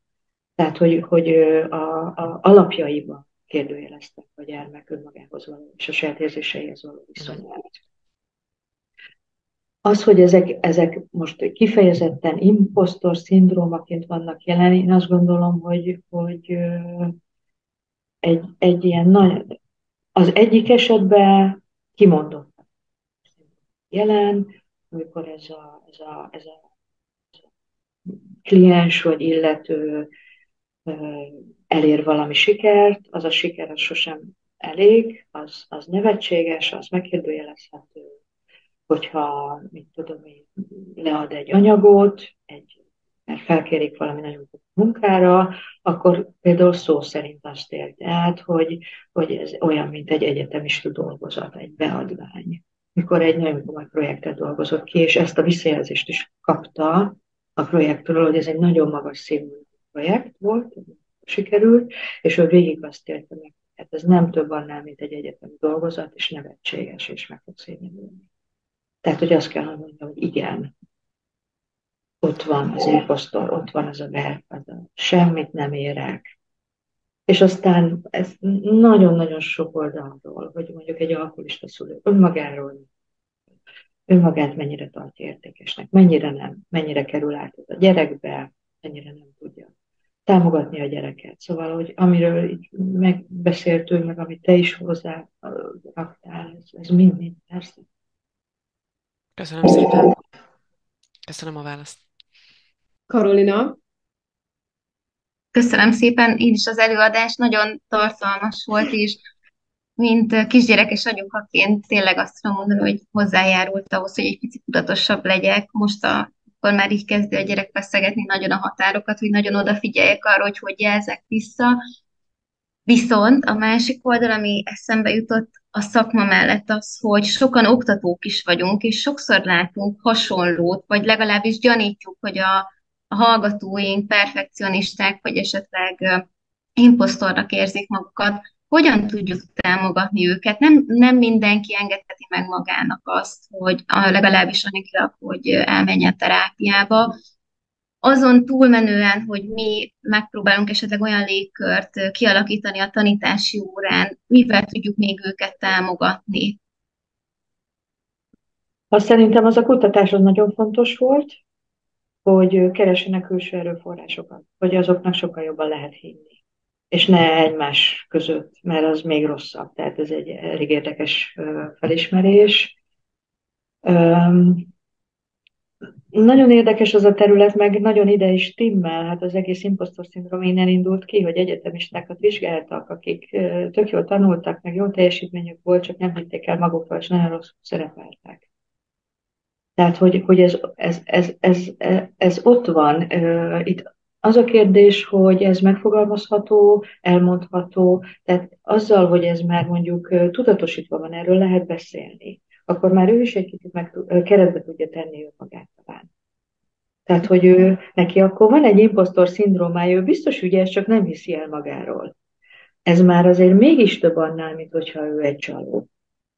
Érted? Tehát az már egy átmenetiséget képvisel az önszabályozási folyamatban, hogy legalább megkérdőjelezem ilyen szinten.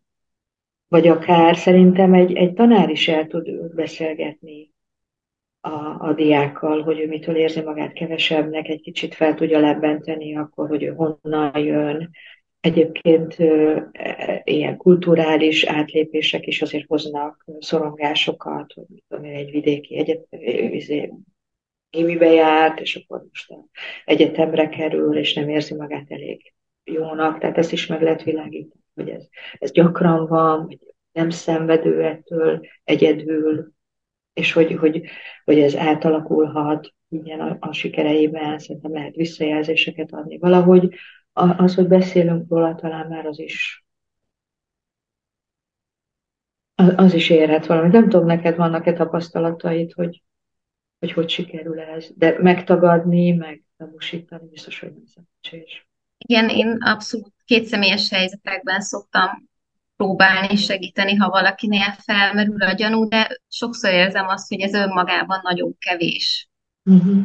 Mert hogy visszatérnek ahhoz, ahonnan jön a probléma, és hát ugye a rendszer, ahogy hat rájuk, visszaszívja őket, és hiába adok én pozitív megerősítést, illetve nagyon gyakran látom, különösen tanárszakosoknál, hogy a szaktanárjaiktól is nagyon sok hasonló, megszégyenítő visszajelzést kapnak, folyamatosan negatívan hasonlítják össze az egyéb szaktársakkal. Most hirtelen ez jutott eszembe, hogy egy biológia szakos tanár sokkal kevesebbet ér, mint egy biológus vagy egy biomérnök. Legalábbis nagyon sokan jeleznek vissza hasonlókat. És hogy nagyon nehéz, hogy oké, az én órámon ott viszonylag úgy érzik magukat, hogy akkor nyugi van, de sokszor, tehát ez így heti szinten repetitíven visszajön, hogy akkor ventilálni kell egy picit. Hát nagyon fontos, hogy ezt a szempontot is megfogalmaztad, a rendszer szintű szempontot. Hogy eleve a rendszer nagyon perfekcionista és nagyon megszégyenítő. Hát gondolom, hogy sok társadalmi frusztráció csapódik le, hát főleg ezeken a tanári területeken, és különösen. Tehát, hogy mindenki nyomja le a frusztrációját a másikra, meg az elégedetlenségét a másikra. Tehát, hogy biztos, hogy nagyon-nagyon erős önképpen lehet ezt most kibírni. Tehát, aki nem is imposztor szindrómás, hát az is megnyekkel, nem? Mert azt is megszégyeníti. Igen. És akkor itt az a kérdés, hogy milyen mélyre hatol a szégyen. De hát akkor mondom azt, hogy pszichológus vizsgákon, szakvizsgákon azért nagyon-nagyon megszégyenítő elbírálás. Nagyon szigorú, nagyon megszégyenítő. Mire jó ez? Én is köszönöm ezt a szempontot, mert tulajdonképpen én is ezt szerettem volna behozni, hogy itt most nagyon az anyára ment a fókusz, ami nyilván az anya-gyerek kapcsolat nagyon fontos, de hogy ahogy azt is említetted, hogy ez egy spektrumként felfogható, és hát tulajdonképpen, hogy ilyen kérdőíveket használunk, akkor sokszor inkább mondjuk az imposztor élmények mértékét tudjuk megragadni, nem feltétlenül azt, hogy valaki imposztor szindrómás-e vagy sem, és hogy valamilyen szinten mindannyian, kicsit vagy nagyon, de tapasztaltunk ilyen élményeket, és hogy lehet-e, vagy hogy te ezt hogy látod, hogy azért nem csak a korad gyerekkorból, hanem akár mondjuk az iskola időszakából, akár tényleg egy olyan pedagógus, vagy egy olyan iskolarendszer, vagy egy olyan közeg, ami pont, hogy nem megtartó, és nem a családdal szemben ad valami pluszt, hanem hogy pont onnan jönnek azok a visszajelzések, ami miatt a gyermek mondjuk megszegyenítve érzi magát, és alakulhat-e így ki erős imposztor élmény? Igen, ez is nagyon-nagyon fontos kérdés, tehát hogy itt mindig ilyen vertikálisan, horizontálisan kell gondolni, hogy honnan jön, milyen szervezettség, hogy érte, mennyire van felkészülve a későbbi megsemmisítő vagy megszégyenítő élményekre, ki hogy tudja azokat feldolgozni, de egy az egyben van egy olyan példám, aki például nagyon erős gimnáziumba kerül, és ahhoz képest, az ő képességeihez képest sokkal tehetségesebb gyerekek vannak, és ő ebben tönkre megy. És a mai napig meg van róla győződve, hogy neki egy normál gimnáziumba kellett volna mennie, mert ő tényleg egy jó képességű ember, de ott egyszerűen nem tudta megélni. Tehát ott egy zseni válogatás volt, és a zsenikhez képest ő rosszabb. És szó szerint ez egy imposztor szindrómát alakított ki benne, mert ez megmaradt benne, hogy ő valamiért nem elég jó. De ez már mondjuk már a megdolgozása volt annak, hogy ott szerezte ezt be, de az összes munkahelyére, amikor bekerült, ezerrel bizonyított. És nem értett, hogy miért kell bizonyítania, mit tudom én, munkaidő után ott maradt, ezerrel dolgozott minden, és egy őrületbe fordult át, egy ilyen állandó bizonyítási vágyba. És például ez egy nagyon fontos periódus volt az életében, hogy egyszerűen nem tudta jónak megélni magát a jó képességei ellenére. 100-szor jobb gyerekeknek. Igen, vannak olyan periódusok. Csak hát itt jön a dolog, hogy van-e olyan család, aki megtart, volt-e már megalapozottsága, azért általában van is, de akár most 4 év alatt az nem rövid idő egy serdülőkorban, nem a legérzékenyebb időszakban. És akkor mondjuk azt, hogy a szülő miért nem veszi ezt észre? Mert azt gondolja, hogy de hát ez egy jó gimi, majd ettől majd jó egyetemben. Jó egyetemben, de egy őrült bizonyítási. Köszönjük szépen. Jónak megélni. Közben így kicsit már elszaladt az időnk, úgyhogy egyrészt az lenne a kérdésem, mert itt a chatben ez megfogalmazódott, hogy azt a linket, amit mutattál a diasorodon, azt be tudnád-e tenni a chatbe, ahonnan ezt a kérdőívet el lehet érni. A másik pedig, hogyha van még bárkinek kérdés, akkor még egy utolsó kérdésre szerintem talán, és egyben kérdezem is Anettet, hogy van-e még lehetőség, mert akkor azt még... Hát egy kérdésem mindenképpen szívesen. Jó, hogyha van még kérdés, akkor ezt most fel lehet tenni. Hogy hogyan fogom tudni a chatbe betenni, azt nem tudom. Az jutott eszembe, hogy amikor kikerül a YouTube-ra majd a videó, ott be tudjuk majd linkelni a kérdőívet, tehát nem feltétlenül muszáj, Szuper. ha ez most nincs meg. Jó, akkor legyen így. Jó, akkor van-e még esetleg egy utolsó kérdés, vagy bármilyen hozzászólás? Van. Én nagyon gyorsan megkérdezem akkor egy kicsit a vezetésszervezet pszichológia oldalán, hogy hogy azok, akik ilyen vezetőké válnak, ott a beosztottakkal mi történik, és nagyon konkrétan, röviden ennyi lenne a kérdés, mi történhet velük. Gyanúsol valamire? Egy ilyen dinamikára? Igen, tehát hogy mint vezető, tehát van egy ilyen vezető, és többnyire nagyon sokan vezetői funkcióba azért bekerülhetnek, és akkor mi történik egy ilyen szervezeti kontextusban?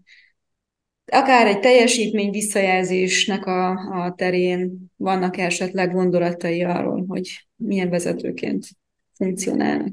Ezen a területen inkább csak tippelgetni tudok, hogy ott milyen szervezeti dinamikák lehetnek. Én most arra gondolok, hogy annyira szorong, hogy jól ellássa a feladatát, hiszen félhet tőle, hogy akkor lebukik, hogy mondjuk nem mer delegálni munkát, maga próbálja ezeket mind elvégezni, mert az a biztos, amit ő csinál, talán ez lehet, amitől azért nagyon terhelődik. Nem tudom, hogy látod, hogy akár ezt a perfekcionizmust áthelyezi a kollégákra, hogy az mennyire gyakori, tőlük is akkor a tökéletest várja. De én azért azt gondolom, hogy egy ilyen üldöző élménye biztos megjelenik, nem? Hogy majd mások jobbak lesznek. És lehet, hogy nem olyan szívesen támogatja a kollégáknak a teljesítményét. Nehogy kiderüljön, hogy a beosztottja többet tudná. Igen, akár kontraszelekcióra gondoltam, valami hasonlókra, ilyen vezetői coachingban azért találkozunk ilyen kicsit erre hajazó esetekkel, és kíváncsi voltam, hogy Hát azt nem tudom elképzelni egy olyan vezető, aki magabiztos önmagában, tudja azt, hogy számíthatnak rá, de delegálja a feladatokat, támogatja a kollégákat, nem érzi riválisának őket, és nem perfekcionista. Ez lenne a legideálisabb hely. Gondolom. De hogy aki állandóan bizonytalan önmagába, az fél a riválisoktól, nem fogja támogatni őket, mindentől fog megcsinálni, és bele fog roppanni, nem? Azért egy idő. Igen. Köszönöm. Még tovább gondolom majd. Aha, meg hogy milyen kapcsolódási lehetőség van, hogy hogyan mit tudsz belőle megszólítani. Nekem az valahogy az jött át ezekből a gondolkodásokból, meg ahogy ezeken írományokon, átgondolásokon, hogy az nagyon sokat tud segíteni, hogyha jobban érti, hogy mi történik. Tehát, hogyha ő már talál egy olyan gyerekkori élmény, kapcsolati élmény, középiskolai élményt, amivel nagyon meg van kérdőjelezve, akkor megkérdőjelezheti az imposztorságát, vagy a bénaságát. Hogy tulajdonképpen hát így bántak velem, hát alkalmatlannak gondoltak, akkor azért gondolom magamról. De nagyon fontos, hogy legyen valami élménye arról, hogy ez mitől van. Tehát, hogy nem csak ilyen mantraszerűen, hogy jó vagyok, hanem hogy tényleg mi érte őt, hogy milyen élmények, milyen fejlődési élmények. Tudta ő jónak érezni, tudta ő alkalmasnak érezni. És ha már két ilyen élményt meg tudtok találni velük, akár egy konzultációban, szerintem már az nem. Mit várok magamtól? Hát állandóan izgult az anyám, hogy elházok és tudatgyulladást kapok. És akkor mit várok magamtól, hogy hogyan legyek bátor? Hogyan tudnék? Szóval, hogy valami ilyesmi. Köszönöm. Én is nagyon. Kérdéseket, az érdeklődést. Nagyon szépen köszönjük, Anetta, az előadást, és hogy itt maradtál velünk erről közösen gondolkodni, beszélgetni. Meg Hát köszönjük, szívesen és örömmel. Köszönjük mindenkinek, aki kérdést fogalmazott meg, és a jelenlétet. Nem tudom, Karolina, te szeretnél még bármit hozzátenni? Én is csak megköszönni szeretném ezt a nagyon tartalmas előadást. Köszönöm szépen. Most szeretnénk megköszönni még egyszer, és mindenkinek további szép napot. Mindenki vigyen valamit ebből, amit hogy hasznosnak talált, és akkor próbáljon egy picit. Köszönjük szépen. Népszerűsíteni. Minden jót, viszontlátásra mindenkinek. Viszontlátásra. Viszlátásra.